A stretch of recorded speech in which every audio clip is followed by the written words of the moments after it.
Los Testigos de Jehová. Su historia. Su fundador fue Charles Taze Russell.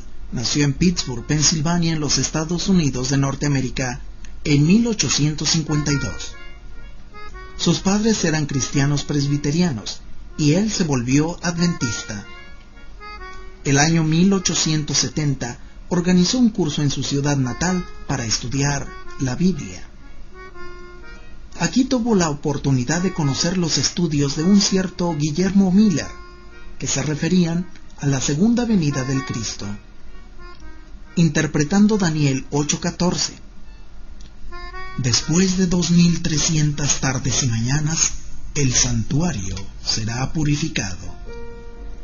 Y dando a cada día el significado de un año, Miller había llegado a la conclusión que el año 1843 Cristo volvería a la tierra, empezando a contar desde el año 457 a.C., cuando Esdras regresó a Jerusalén con los judíos desterrados en Babilonia. Reino milenario. No obstante el rotundo fracaso de Miller, el joven estudiante de la Biblia Carlos Russell quedó impactado por el clima de espera que dichos estudios habían creado en la gente, y quiso aprovecharse para fundar una nueva agrupación religiosa. En el año 1876 hizo el grande descubrimiento según el cual Cristo había regresado 2 años antes en forma espiritual, puesto que espiritualmente había resucitado a los 3 días de haber muerto. Se consideró a sí mismo como uno de los 7 mensajeros de Dios, que Dios había destinado a iluminar a los que viven en las tinieblas. Su misión consistía en preparar el reinado milenario de Cristo, que tendría lugar el año 1914 al año 2914. Por lo tanto, dedicaría todas sus energías a destruir todos los errores de las religiones existentes. Propaganda. Para lograr esto, el año 1879 fundó la revista Atalaya y Heraldo de la Presencia de Cristo. Atalaya quiere decir torre de observación, el lugar donde antiguamente se ponía el centinela para descubrir cuando algún enemigo se acercaba a la ciudad. El año 1884 fundó la Sociedad de Tratados de la Atalaya, mediante las limosnas de los adeptos y las ganancias que sacaba de las publicaciones. Logró montar una grande imprenta y empezó a comprar grandes propiedades. Escándalos. Mientras sus éxitos en campo proselitístico despertaban grande interés en la opinión pública, su conducta dejaba desorientados a muchos de sus seguidores.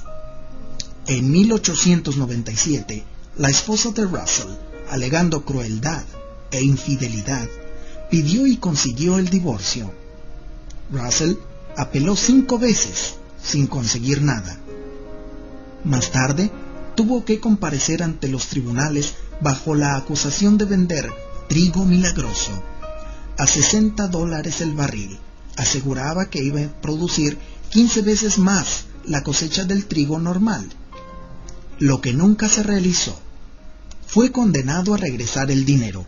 Vendió también frijoles milenarios y remedios milagrosos para curar de apendicitis, tifoidea y cáncer a sus seguidores. Rotundo fracaso. Por fin llegó el esperado año 1914, en que Cristo iba a reunir a su rebaño y dar inicio a un milenio de felicidad. Además, Jerusalén iba a ser liberada del dominio pagano y se acabarían todas las iglesias, en especial la Iglesia Católica, todos los gobiernos, los bancos y las escuelas. Pasó el año y no sucedió nada de lo anunciado. Al contrario, del año 1914 al 1917, la humanidad fue sacudida por la Primera Guerra Mundial, que sembró por todos lados muerte y sufrimiento.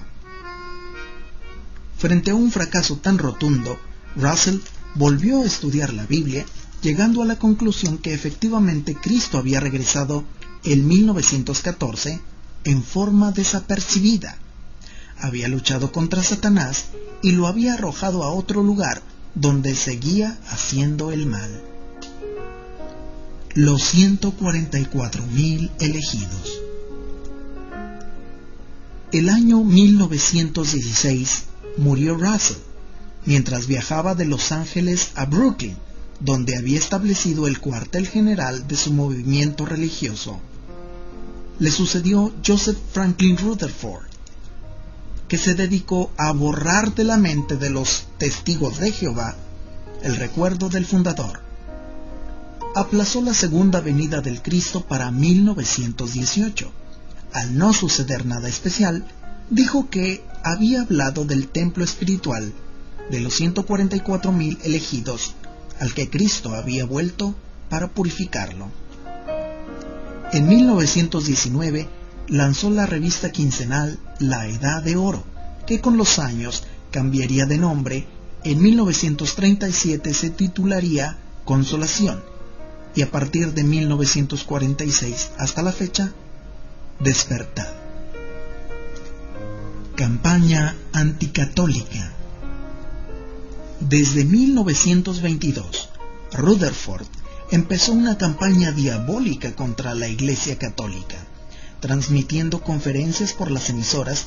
Para él, el principal enemigo de Dios y por consiguiente el más grande enemigo de toda la sociedad es la organización religiosa romana. Acusaba a la jerarquía católica de ser la prostituta, Babilonia la Grande, la madre de todas las abominaciones que hay en la tierra. La espera de los patriarcas. En 1920, Rutherford había hecho una profecía según el cual en el año 1925 iban a resucitar los antiguos patriarcas Abraham, Isaac y Jacob, y otros justos del Antiguo Testamento, para gozar de la plena felicidad en el mundo nuevo, que iba a empezar precisamente aquel año. Por lo tanto, hizo construir para ellos una magnífica mansión cerca de San Diego, California. Una vez más, llegó la fecha esperada y no sucedió nada. Rutherford no se desanimó ni dio explicación alguna. Esperó su llegada hasta el 1930, cuando se decidió a ocupar la mansión personalmente, viviendo en ella como un antiguo rey hasta el día de su muerte, que aconteció el año 1942. Preparación de los propagandistas. Le sucedió en la presidencia de los Testigos de Jehová Nathan Homer Knorr. Antes que nada, trató de cambiar de táctica en las relaciones humanas frente a las fuertes reacciones que de parte de los gobiernos y las iglesias cristianas habían provocado la actitud descarada de Joseph Franklin Rutherford, que tildaba a todos de satánicos. Aconsejaba guardar en las conversaciones un tono agradable, tratando de ser siempre persuasivos y convincentes, nunca indiscretos y dogmáticos. A él se le debe la actual organización de los testigos, la preparación de los misioneros y la fundación de la escuela bíblica Galaad.